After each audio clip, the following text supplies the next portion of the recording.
Les conditions de l'arrestation de Peter Sherif, l'un des terroristes les plus recherchés au monde, se précisent. Selon une source proche du dossier, le Français de 36 ans, qui avait disparu en 2011 pour rejoindre les rangs d'Al-Qaïda au Yémen et n'avait plus donné signe de vie depuis, a été interpellé dimanche dernier à Djibouti dans le cadre d'une coopération internationale entre les autorités locales et les services de renseignement français. L'homme était en compagnie de sa femme et de ses 2 enfants, dont les nationalités sont encore inconnues. Peter Sherif et sa famille sont actuellement entendus par les autorités djiboutiennes.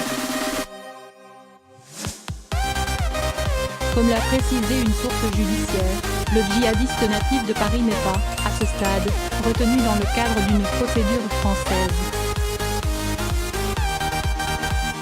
Mais la justice recherche Sherif dans le cadre de plusieurs enquêtes ouvertes au parquet de Paris.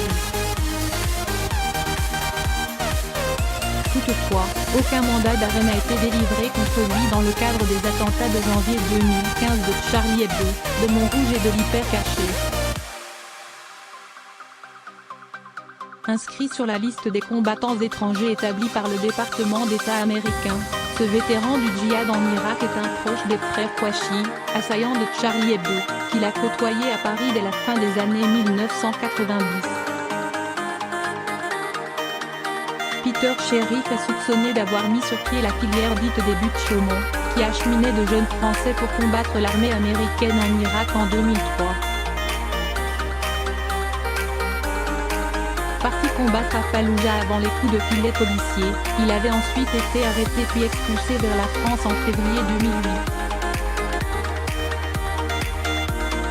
À son procès en 2011 pour la filière des buts Chaumont, il avait comparu libre puis s'était enfui au Yémen avant le prononcé de son jugement.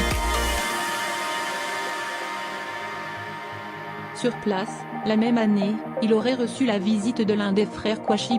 7 ans plus tard, voilà que Peter Sherif réapparaît donc à Djibouti, pays situé en face du Yémen.